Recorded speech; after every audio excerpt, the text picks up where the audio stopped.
মানুষজন প্রত্যেকটা জাতি ধর্ম হিন্দু মুসলিম শিখ সাই প্রত্যেকটা জাতি ধর্ম বর্ণ নির্বিশেষে কংগ্রেসও বলছে দিব্যজ্যোতিকেই চাই, বিজেপিও বলছে দিব্যজ্যোতিকে চাই, টিএমসিও বলছে দিব্যজ্যোতি চাই। তাহলে নিশ্চয়ই দিব্যজ্যোতি একটা মানে ভালো কর্মের মানুষ বটে। আমি নেতা নাই বলতে পারি, কিন্তু আমি সমাজসেবী হয়ে মানুষের কাছে দাঁড়াতে পারি। चूंकि यहाँ टीएमसी है बीजेपी है, लेकिन टीएमसी बीजेपी दोनों एक है ठगने के मामले में, दोनों एक है लूटने के मामले में।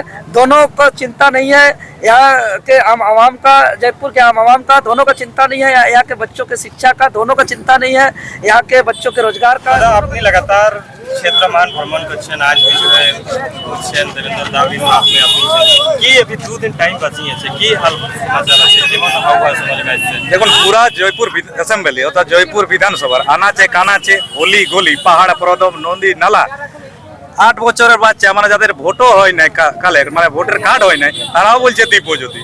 যারা বয়স্ক মানুষ যারা অসুস্থ হয়ে মাটিতে লুটাইছেন কষ্ট পাইছেন তারাও বলছে দিব্যজ্যোতি। যারা প্রতিবন্ধী মানুষ আছেন যারা চলতে পারছে না চোখে দেখতে পাচ্ছে না কথা বলতে পারছে না তারা বলছে দিব্যজ্যোতির ইশারার দ্বারা যে দিব্যজ্যোতিকে তোমরা ভোট দাও। তো সাধারণ জনগণ যারা দেখতে পাচ্ছে চোখে কথা বলতে পারছে সে আমার বিষয় পুরো দেখা আছে। তাই এই বিধানসভায় 2026-এ কোথায় কি হয়েছে আমার দেখার নাই, কিন্তু জনগণ বাছিয়ে নিয়েছে। এইবারে কিন্তু বিজেপি নাই, টিএমসি নাই, কংগ্রেস নাই, এখানে কিন্তু কাঁচি চলবে। প্রত্যেকটা কাঁচি এবার জয়রাম মাহাতো অর্থাৎ দিব্যজ্যোতি সিংকেও বিধানসভায় যাচ্ছে। দাদা আপনি যেমন প্রচার প্রসার করছেন এটা একটা অ্যাসেম্বলির ক্যান্ডিডেটের এমন স্বভাব নাই থাকে, হালাকি আপনি বাজার বাজার যে সভা করছেন নুক্কড় সভা করছেন, তো এটা কি একটা সন্দেশ দিবার? এই সন্দেশ দেখুন, আমি ওই বড় বড় হেভিওয়েট নেতাদের মতন যারা জননেতা কাকে বলে আর মানুষওয়ালা নেতা কাকে বলে, যারা মান এবং হুঁশ থাকবে তারাই মানুষের কাছে ডোর টু ডোর যাবে। আমার মানুষত্ব বোধ আছে। আর জননেতা কাকে কালায় যে জনগণের কাছে কাছে পৌঁছাবে। আমি প্রত্যেকটা জনগণের কাছে পৌঁছাচ্ছি, আমাকে জনগণ ঢালি আশীর্বাদ দিচ্ছে। মানুষজন প্রত্যেকটা জাতি ধর্ম হিন্দু মুসলিম শিখ সাই প্রত্যেকটা জাতি ধর্ম বর্ণ নির্বিশেষে কংগ্রেসও বলছে দিব্যজ্যোতিকেই চাই, বিজেপিও বলছে দিব্যজ্যোতিকে চাই, টিএমসিও বলছে দিব্যজ্যোতি চাই। তাহলে নিশ্চয়ই দিব্যজ্যোতি একটা মানে ভালো কর্মের মানুষ বটে। আমি নেতা নাই বলতে পারি, কিন্তু আমি সমাজসেবী হয়ে মানুষের কাছে দাঁড়াতে পারি। তাই আমি প্রত্যেকের কাছে অনুরোধই করছি যে আমাকে সেবা করার জন্যে বিপদে দাঁড়ার জন্য আমাকে ভোট দিন, আমার টাকা পয়সার দরকার নেই। আপনি সমাজসেবী কইছেন, জননেতা কইছেন, बहुत सारे তোদের ঠাই নেতা আছেন, উনিও তো এমন করেছেন। তো আখরি मतलब एक अंतिम जो है कौन है असली समाजसेवी, कौन है असली जननेता? ওটা কিন্তু 23 তারিখে যে ভোটটা আছে যখন 5 নম্বর বোতামটা কেউ আর খুঁজে পাবে নাম্বারটা কোনটা লাস্টে, ওই জবাবটা দিয়ে দিবে জনগণ। ঝাড়খণ্ড থেকেও বহুত সারা ঝাড়খণ্ড থেকে দেখুন আসছেন কোন ঝাড়খণ্ড থেকে যারা স্টার যেমন দেবেন্দ্রনাথ বাবু, ইনি দেখুন ইনি জননেতা একজন বিপ্লবী নেতা, মানুষের জন্যই কাজ করেছে। কিছু কিছু মানুষ ধরুন জানেন নাই যে দেবেন্দ্র বাবু কি জানেন, আমি তো জানি। আমি যেমন একজন মানুষের জন্য কাজ করি, মানুষের বিপদে প্রত্যেকটা হক আদায়ের জন্য লড়াই করি, ইনিও একদম ওই টাইপেরই লোক, মানে জীবনকে বলিদান করে মানুষের জন্য কাজ করবেন। যারা যারা আমার প্রচার করছেন ওরা কোনো টাকা দিয়ে এনারা আসেন নাই, আমি গাড়ি তেলও দিই নাই, আমাকে ভালোবাসে যে দিব্যজ্যোতি একটা ভালো মানুষ সৎ মানুষ, তার জন্য ইনারা এসে আমার প্রচার করছেন। ওরা বড় বড় প্রধানমন্ত্রীকে আনছেন, যোগী আদিত্যনাথকে আনছেন, ওইদিকে তৃণমূলের দেব সুপারস্টার আসছেন, বিভিন্ন সায়নী ঘোষ আসছেন, বিভিন্ন আসছে। স্টার দিকে ওদের ভিড় হয়েছে, স্টার দিকে যে ওরা তো এই একদিন আসবে 5 বছর পাবেন নাই প্রত্যেকেই, কিন্তু 5 বছর কাকে পাবেন? দিব্যজ্যোতি সিং দেওকে। এটা আমি কিন্তু জবান দিই, একদম ক্ষত্রিয় বংশের ছিল, এটা কিন্তু আমার জবানের খিলাফ হবে না, এটা অনুরোধ। दादा आपसे भी एक सवाल है, लगातार दिव्यज्योति दा के खिलाफ पक्ष में जो है आप वोट मांग रहे हैं, क्या समझ में आया? आप तो बहुत दौरा कर रहे हैं। देखिए एक बात तो स्पष्ट समझ में आ रही है, यहाँ के जनता भी जब हम गांव-गांव गए आज दिव्यज्योति दा के अलावा हम गए थे, अकेले गए थे।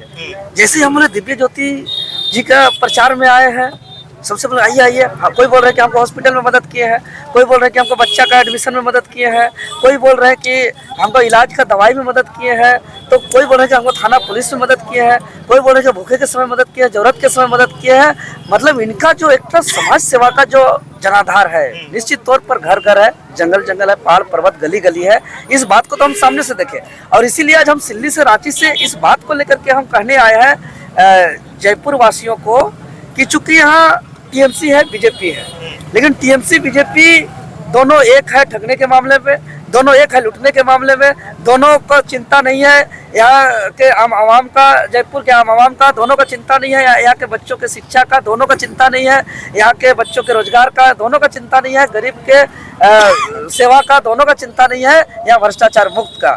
तो इसीलिए आया है कि एक तरफ टीएमसी और बीजेपी का लूट का, बेईमानी का, शोषण का गठबंधन है और दूसरी तरफ एक ईमानदार का मिसाल गरीब का सेवक दिव्य ज्योति सिंहदेव जी हैं, जो गरीब के सेवक हैं, जो ईमानदार का मिसाल है, जो जंगल महल का इस धरती का एक उगता हुआ एक असली सच्चा एक आवाज है, जो चाहते हैं, जिनका एक सोच है इस जयपुर को ऊंचाई तक ले जाने का, जिनका सोच है पूरा जनता में खुशहाल लाने का, जिनका सोच है हर बच्चों को एक समान बेहतर शिक्षा देने का, जिनको सोच है हर पढ़े लिखे नौजवान को रोजगार देने का, जिनका सोच है कोई भी गरीब भूखे न मरे, कोई भी गरीब किसी के अभाव में इलाज नहीं कर पाए, सबको अपना दुख तकलीफ दूर हो। एक ऐसा महान गरीब का मसीहा जो इस कलयुग में महान आत्मा कहें जिसको, ये चुनाव लड़े या नहीं लड़े, ये हारे या जीते एक अलग चीज है, राजनीतिक नेता का दांव पेच अलग होता है, लेकिन उससे हट करके दिव्य ज्योति सिंहदेव जी हैं। इस बात को हम बताने के लिए यहाँ के जनता को आए हैं और हम बार बार अपील कर रहे हैं कि आपके पास कई नेता हैं, तो इसीलिए हम यही अपील करने आए हैं कि टीएमसी और बीजेपी का जो गठजोड़ है इसको उखाड़ के फेंकने की आवश्यकता है और इस जंगल महल की धरती का असली आवाज को, सच्चा सेवक को, गरीबों के मसीहा दिव्य ज्योति सिंहदेव जी को एक बार मौका दीजिए। पूरे बंगाल में, पूरा देश में चर्चा का विषय बनेगा कि हाँ, पहली बार लोकतंत्र में सही व्यक्ति का